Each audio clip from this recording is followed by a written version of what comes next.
Hello बेटा।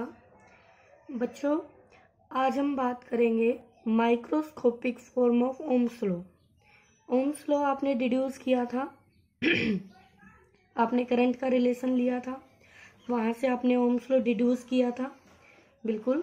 अब हम उसी रिलेशन से स्टार्ट करेंगे।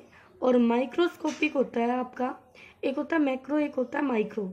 तो बेटा माइक्रो होता है बिल्कुल छोटे छोटे लेवल पे बात करते हैं हम, ठीक है। तो एक कंडक्टर के अंदर उसकी रजिस्टिविटी की बात करें, हम उसकी करंट डेंसिटी की बात करें, तो इनके लिए जब रिलेशन डिस्कस करते हो आप, तो वो माइक्रोस्कोपिक फॉर्म है आपकी, ठीक है। तो बेटा कैसे करेंगे, देखिए ध्यान से। आपके पास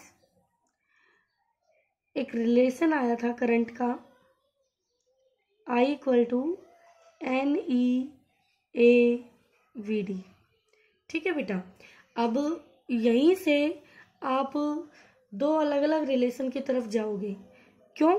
क्योंकि आपको current density J, electric field E and resistivity rho के लिए रिलेशन डिराइव करना है, ठीक है। इनके लिए आपको रिलेशन फाइंड आउट करना है। तो बेटा सबसे पहले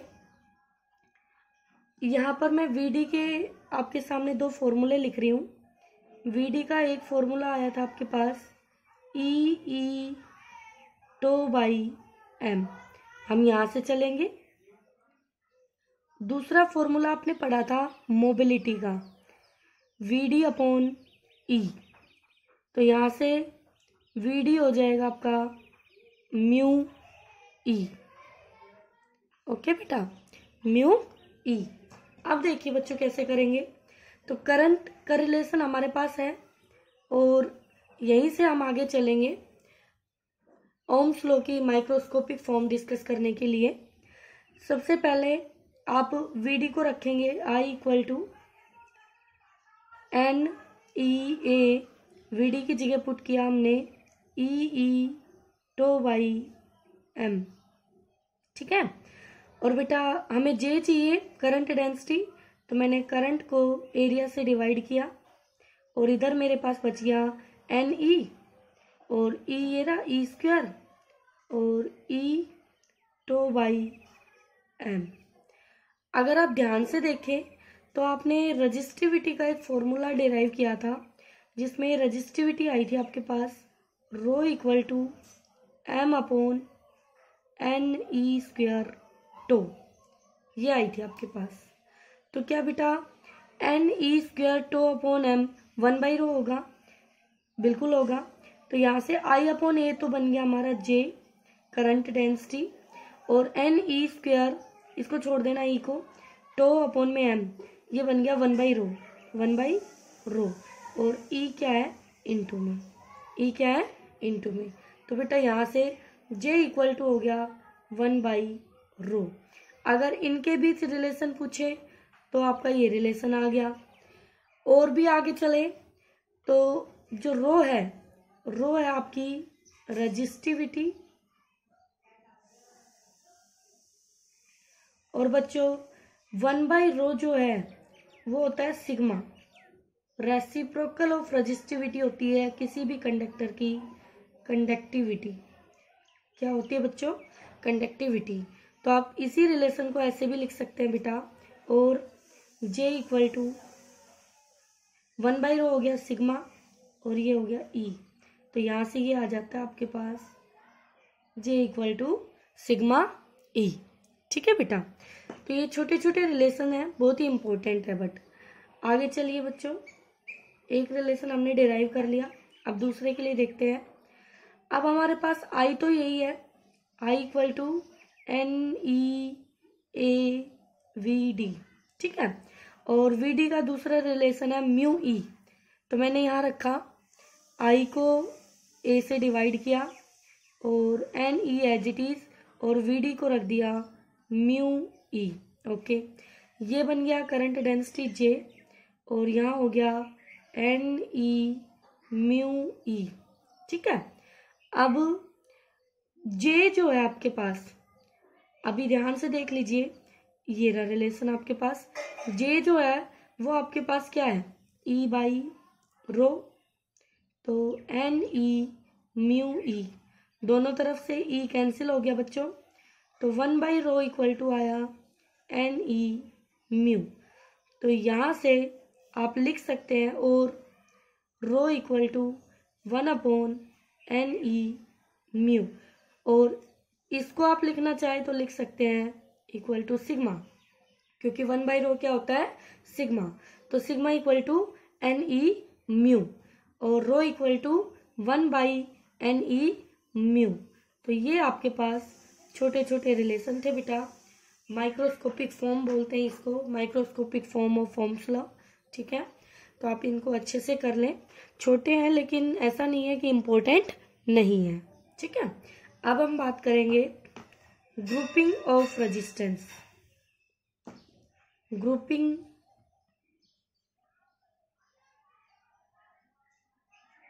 ऑफ रेजिस्टेंस।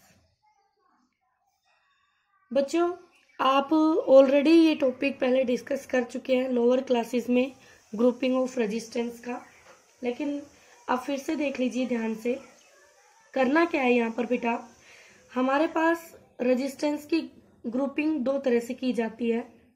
एक हम करेंगे सीरीज कॉम्बिनेशन, सीरीज ग्रुपिंग, और एक हम करेंगे पैरेलल कॉम्बिनेशन। तो जैसा कि बेटा आपने कैपेसिटर के केस में पढ़ा है, वैसे ही हम यहाँ ग्रुपिंग करने वाले हैं। ठीक है बच्चों, तो सबसे पहले हम बात करेंगे, तो बेटा सीरीज कॉम्बिनेशन से स्टार्ट करते हैं। पहले हम बात करेंगे सीरीज की, सीरीज कॉम्बिनेशन। अब आपको पता है बेटा कि हम एक रेजिस्टेंस का जो रिप्रेजेंटेशन है वो इस तरह से एक रेजिस्टेंस को रिप्रेजेंट करते हैं। ठीक है, तो ये हमारे पास कोई भी रेजिस्टेंस आर है। अब हमें ऐसे बहुत सारे रेजिस्टेंस को ज्वाइंट करना है, कंबाइन करना है, तो हमारे पास दो मेथड है, या तो हम उनको सीरीज में करें या फिर हम उनको पैरेलल में। तो हम दोनों पढ़ेंगे, क्योंकि कहीं पे सीरीज यूज होगा, कहीं पे पैरेलल होगा। तो पहले सीरीज की बात कर रहे हैं, तो आपके पास है ये, मान लीजिए आपका पहला रेजिस्टेंस, ये आपका दूसरा रेजिस्टेंस, ये आपका तीसरा रेजिस्टेंस। तो बेटा सीरीज क्या होता है, सीरीज होता है जब ये दोनों, ये R1 है मान लीजिए, और ये R2 है, और ये R3 है। तो R1 R2 अपने एक एक हाथ आपस में ऐसे ज्वाइंट कर ले, फिर R2 R3 आपस में अपना एक एक हाथ ऐसे बंद कर ले या मिला ले। ठीक है, तो अब देखिए एक चेन बन गई। क्या बन गई, एक चेन बन गई, जिस चेन के सिर्फ दो ही टर्मिनल आपके पास फ्री हैं। उन दोनों टर्मिनल को हम ले जाके किससे कनेक्ट कर देंगे, अपनी बैटरी से। ये हमारी बैटरी, प्लस एंड माइनस, और ये आपका वोल्टेज V। तो बैटरी से कनेक्ट किया बेटा, तो अब देखिए इस बैटरी से करंट चलेगा, बिल्कुल चलेगा, ये करंट चला, पॉजिटिव टर्मिनल से आई, और आगे एक ही पाथ है, तो करंट आपका आई रहेगा, आई रहेगा, पूरे सर्किट में आई करंट दौड़ा। तो इससे कंक्लूजन ये है कि आपको ध्यान रखना है, सीरीज में करंट सेम, तो सीरीज में आई सेम,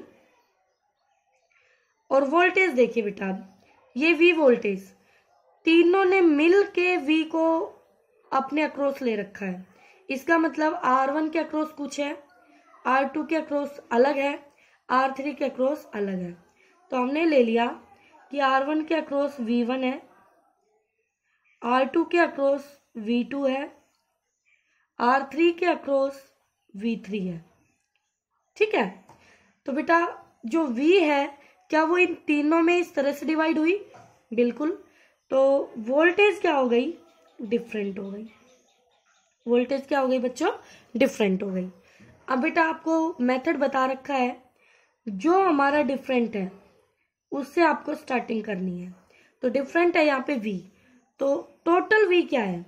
टोटल V है V1 plus V2 plus V3।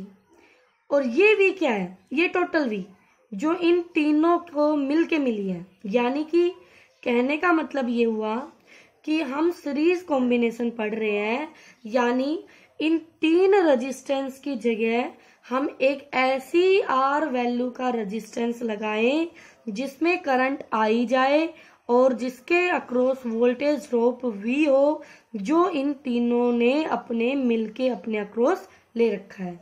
तो इसका इक्विवेलेंट सर्किट अगर आप बनाना चाहें तो क्या वो यही बनेगा बेटा?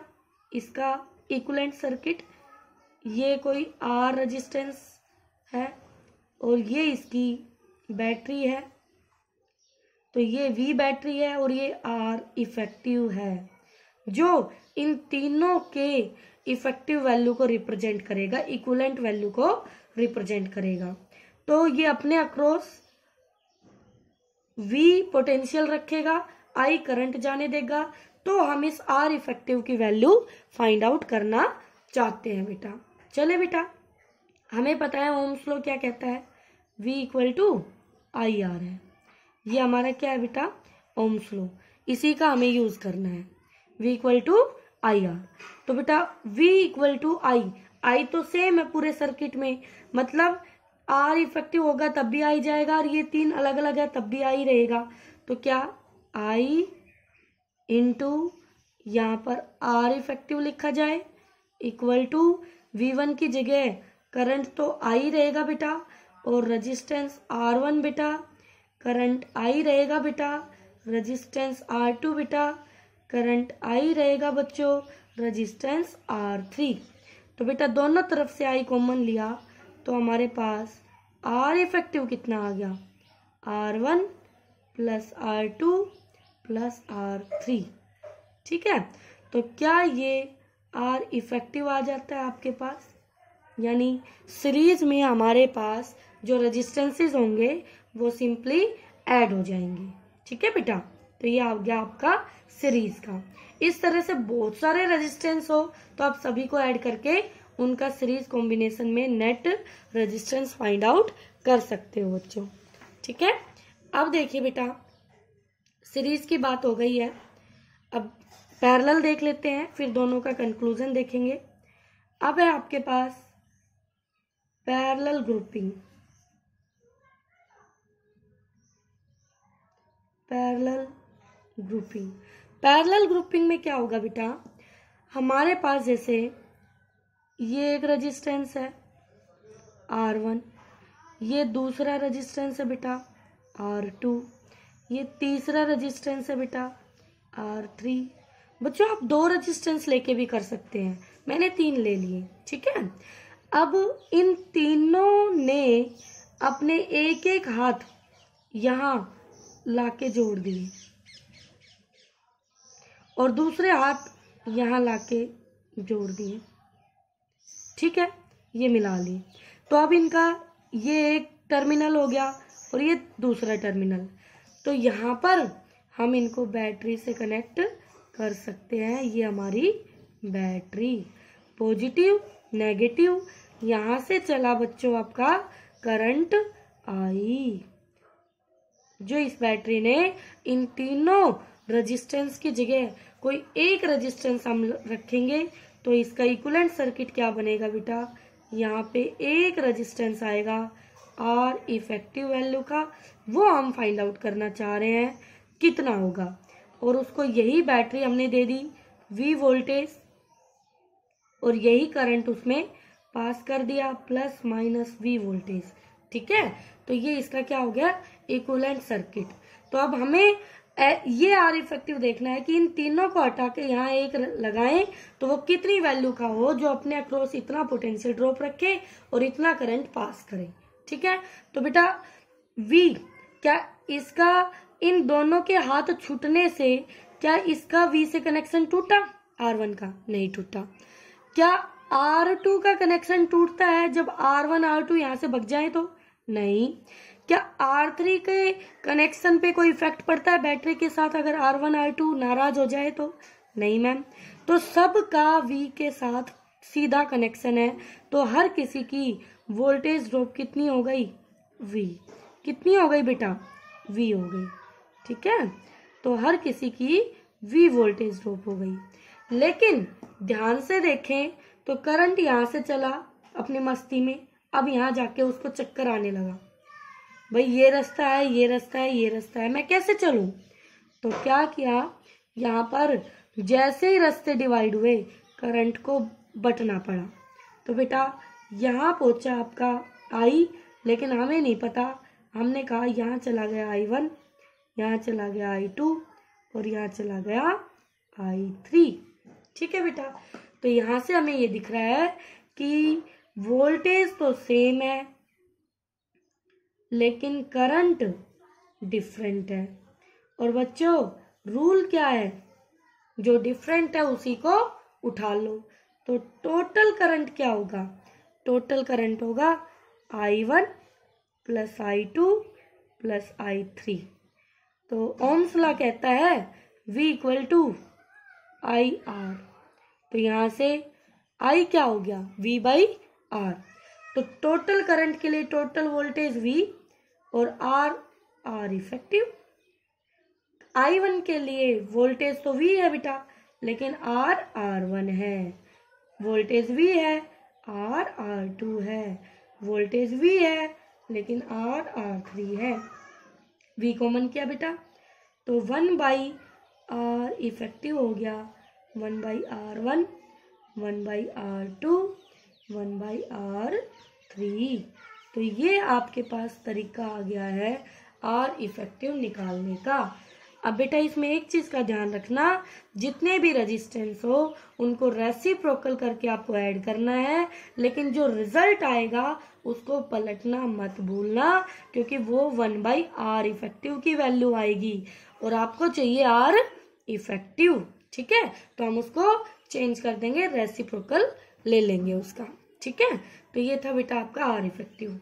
अगर हमारे पास दो रेजिस्टेंस है तो आपके पास सीरीज में क्या होगा? सीरीज में ये सीरीज और ये पैरेलल। तो सीरीज में सिंपल R नेट, इफेक्टिव कह लो, नेट कह लो, R1 प्लस R2। और पैरेलल में बेटा R नेट। तो आप इसको कैसे फाइंड आउट करोगे? 1 by R net, 1 by R1, 1 by R2। तो 1 by R net equal to हुआ R1 R2, तो ये हुआ R2 R1। तो R नेट हो गया ऊपर प्रोडक्ट नीचे सम, नीचे सम कर सकते हैं बेटा। तो ये आपके पास सीरीज और पैरेलल की ग्रुपिंग थी। अगर हमारे पास n आइडेंटिकल रेजिस्टेंसेस हो तो उस केस में R आइडेंटिकल हो तो बेटा, तो सीरीज में कैसे निकालेंगे? R नेट हो जाएगा n times of R। R क्या है? Each value of each resistance. ठीक है, तो बेटा R नेट क्या हो जाएगा? NR। और पैरेलल हो तो बच्चों, तो R नेट क्या हो जाएगा बेटा? R by N।